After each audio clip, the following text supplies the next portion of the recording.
New at 6, more families of patients are coming forward claiming their loved ones are being mistreated at an Austin nursing and rehabilitation center. We all need to just create awareness in this thing. It's so huge. It's a big epidemic going through the state of Texas.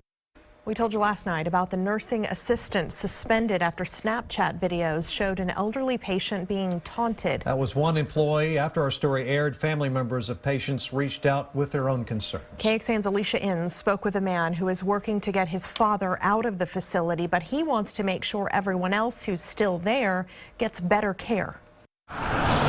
It's about the last place anyone really wants to be. I know he's ready to go home because he's never been away from my mom. For James Nokes' father, Jim, a rehab facility is where he had to be. He broke his hip in early November or after Thanksgiving, and he was at a facility out in Round Rock, but they had him transferred down to Windsor where they were supposed to do more aggressive training, more aggressive physical therapy. But after only a few months of living at the Windsor Nursing and Rehabilitation Center, James says he noticed a change in the man who was on track to better health. And, he's 100% worse than what he was before.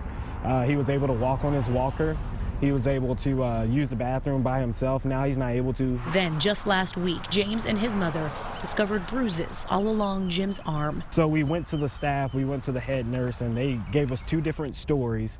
Neither one added up. And it kept getting worse. He was sitting in his bed at the nursing home, and he had dry feces all over him.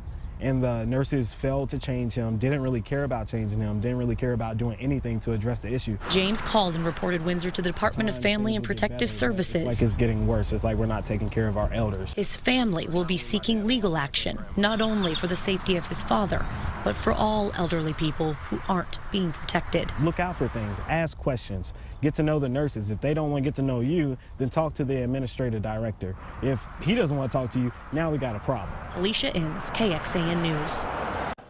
We called the administrator at the Windsor location to ask about these recent complaints and what's being done to keep the residents there safe. He would not give us any specifics. Instead, he issued a statement to us saying, "We will take all necessary steps to ensure our residents are protected and cared for in the most respectful manner." Another important resource to check when looking at a nursing home is Medicare.gov. Its Nursing Home Compare tool is what we use to look up Windsor Nursing and Rehabilitation Center of Duval. It has a much below average rating, but it's the detailed quality measures that are really eye-opening, where you can compare how that facility is doing compared to the Texas and national average. So we looked at which ones at Windsor are way outside of those average, and we found long-stay residents have more falls that result in major injuries, almost double the state average. The number of patients with urinary tract infections is also significantly higher. The percentage of Windsor's long-stay residents who were physically restrained is triple the state average and double the national average.